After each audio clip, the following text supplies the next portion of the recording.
పొంగనూరు కాన్స్టిట్యున్సీలో పొంగనూరు టౌన్లో 29వ తారీఖున రాత్రి 7:30 గంటలకి ఒక మైనర్ 6 సంవత్సరాల మైనర్ బాలిక అపహరణకు గురవటం మనందరికీ కూడా తెలుసు.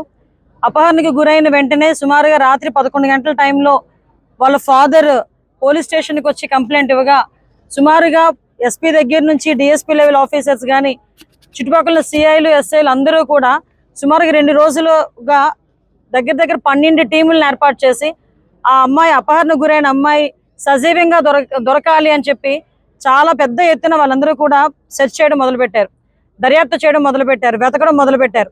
దురదృష్టవశాత్తు 2వ తారీఖున ఉదయం ఇక్కడ మనకి స్టోరేజ్ ట్యాంక్లోని ఆ అమ్మాయి శవమై తేలటం అన్నది నిజంగా చాలా బాధాకరమైన విషయం.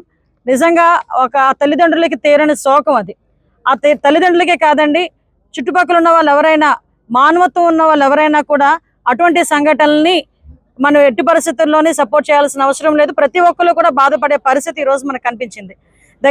అల్లారు ముద్దుగా పెంచుకున్న 6 సంవత్సరాల పిల్ల బయట ఆడుకుంటా ఉంటే సడన్ గా శవమై తేలి 2 రోజుల తర్వాత ఇంటికి వచ్చిందంటే ఆ తల్లిది కానీ తండ్రి కానీ నిజంగా పడ్డ బాధ వర్ణనాతీతం.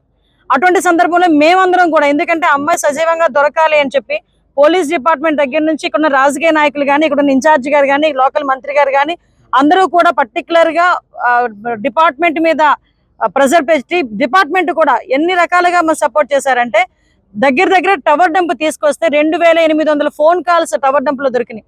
ఆ 2800 ఫోన్ కాల్స్ ని కూడా దగ్గర 10 టీములు సపోర్ట్ చేసినాయి. ఎందుకు ఈ విషయాలన్నీ క్లియర్ గా చెప్తున్నానంటే చాలా ఈజీగా గవర్నమెంట్ మీద ఒక అపవాదం వేయడం బాగా అలవాటు అయిపోయింది.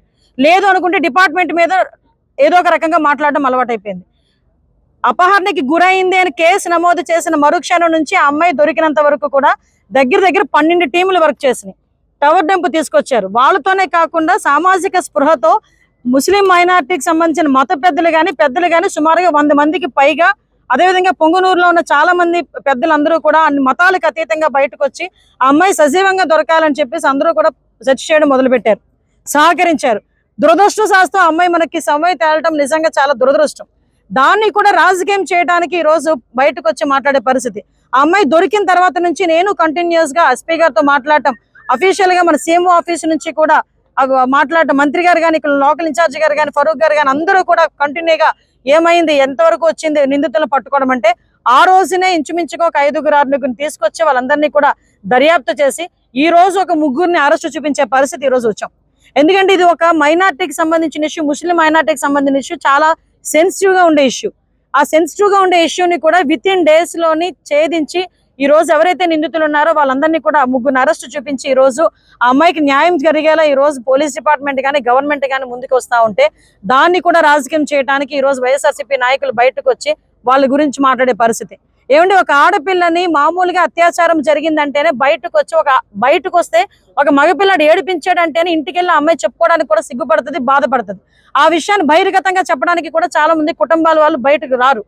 అటువంటి రోజు ఒక ముస్లిం మైనార్టీ బాలిక చనిపోయి ఆ అమ్మాయిని అక్కడ పడేసిన తర్వాత బయటకు వచ్చి వీళ్ళు అత్యాచారం జరిగిందని సాక్షి టీవీలో ఏ రకంగా వాళ్ళు మాట్లాడగలుగుతున్నారండి?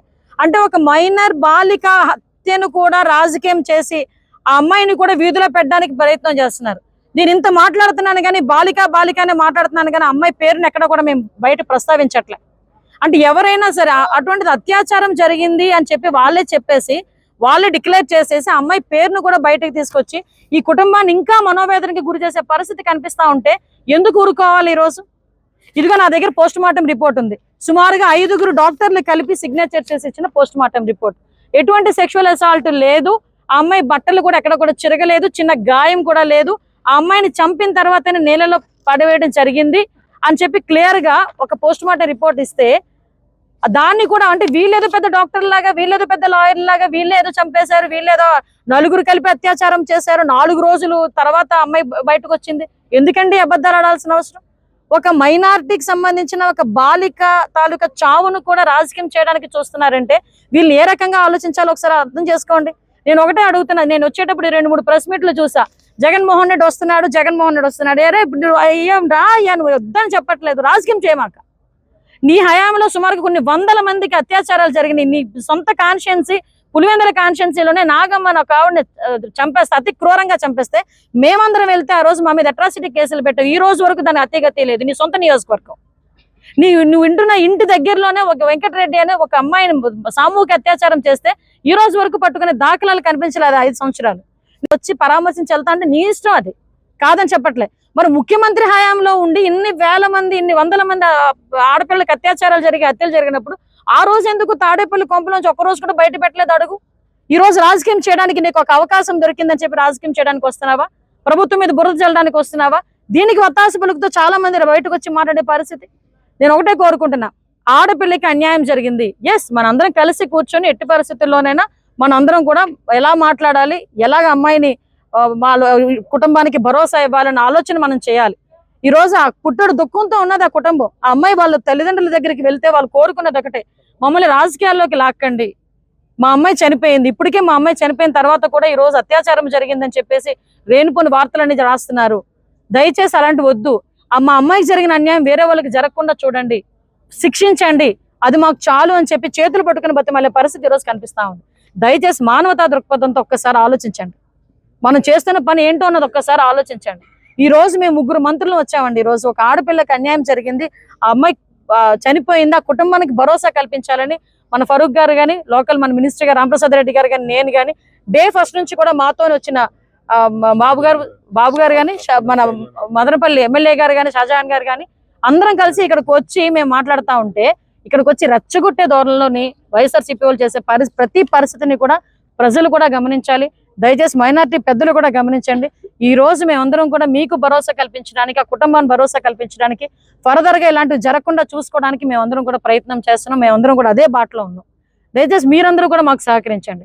పోలీస్ డిపార్ట్మెంట్ తాలూకా పనితీరును కూడా ఈ విషయంలో మేము ప్రశంసించాలి.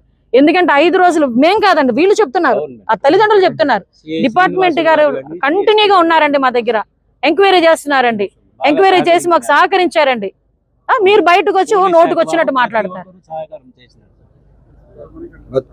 ఎస్పీ గారు, సిఐ శ్రీనివాసులు సార్ గారు, కలెక్టర్ గారు, ప్రతి పోలీస్ డిపార్ట్మెంట్ అంతా మాకు ఎంతగానో ఆ రోజు పోగొట్టిపోయిన తర్వాత వెంటనే సిఐ శ్రీనివాసులు గారు స్పాట్కు రావడము, ఎఫ్ఐఆర్ దర్జు చేయడము, అప్పటి నుంచి కంటిన్యూగా ప్రతి ఒక్కసారి ఇక్కడే ఉండి పోలీస్ శాఖ మొత్తము ఎంతగానో ప్రయత్నించి 3-4 రోజులు కంటిన్యూగా రాత్రి అంతా మేల్కొని ఎంతో మాకు సహాయం చేసి, మా పుంగనూరు ప్రజలు కుల మతాలకు అతీతంగా ప్రతి ఒక్కరూ మా పుంగనూరు ప్రజలకు లేరు, నా బిడ్డ కాకుండా పుంగనూరు ప్రజల మొత్తం బిడ్డ అనుకొని ప్రతి ఒక్కరూ, నేను నా జీవితంలో వాళ్ళందరికీ రుణపడి ఉంటానండి.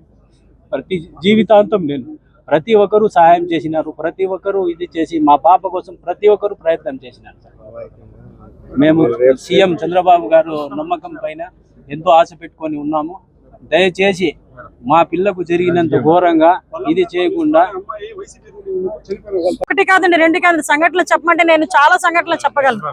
5 సంవత్సరాల్లోని మీరన్న మిస్బా వాళ్ళ తల్లి కూడా ఈ రోజు నా దగ్గరకు వచ్చింది ఈ రోజు మాట్లాడడానికి. అంటే విషయం ఏంటంటే, ఆ రోజు అధికారంలో ఉండి సీఎం పొజిషన్ లో ఉండి ఆయన ఆ రోజు ఇంతమంది ఆడపిల్లలు చచ్చిపోయినా, చంపేస్తున్నా, అత్యాచారాలు చేస్తున్నా, మీరు తెలుసా మహిళా కమిషన్ కి సీఎం అప్పుడు జగన్మోహన్ రెడ్డి, మాజీ సీఎం జగన్మోహన్ రెడ్డి గారికి నేను ఒక బుక్లెట్ ఇచ్చామండి.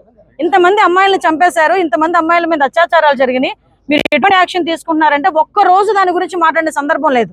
ఈ రోజు కావాలని ఇక్కడ రాజకీయం చేయడానికి, ఆ పాపం ఆ పిల్ల అత్యాచారం జరగలేదు, నా పిల్లకి మామూలుగా చనిపోయింది, అతి క్రూరంగా చంపేశారని ఆ తల్లిదండ్రులు బాధపడతా ఉంటే, లేదు అత్యాచారం జరిపి చంపేశారు అంటే ఈ రకంగా వాళ్ళు అది కూడా రాజకీయం చేయడానికి చూస్తున్నారు.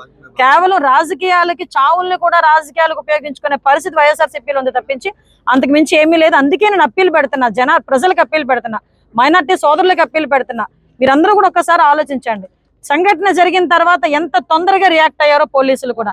12 బృందాలు ఏర్పాటు చేయడమే కాదు, క్లూస్ టీమ్స్ దగ్గర నుంచి, డాగ్ స్క్వాడ్ దగ్గర నుంచి, టవర్ డంప్ దగ్గర నుంచి ప్రతి ఒక్క ఆస్పెక్ట్, ఏ ఒక్క చిన్న అవకాశాన్ని కూడా వదలకుండా వితిన్ డేస్ లోనే ఈ రోజు నిందితులను పట్టుకొని ఈ రోజు అరెస్ట్ చేసే పరిస్థితి కనిపించిందంటే అది చంద్రబాబు నాయుడు గారి గవర్నమెంట్ అంటే, అది ఎన్డీఏ గవర్నమెంట్ అంటే.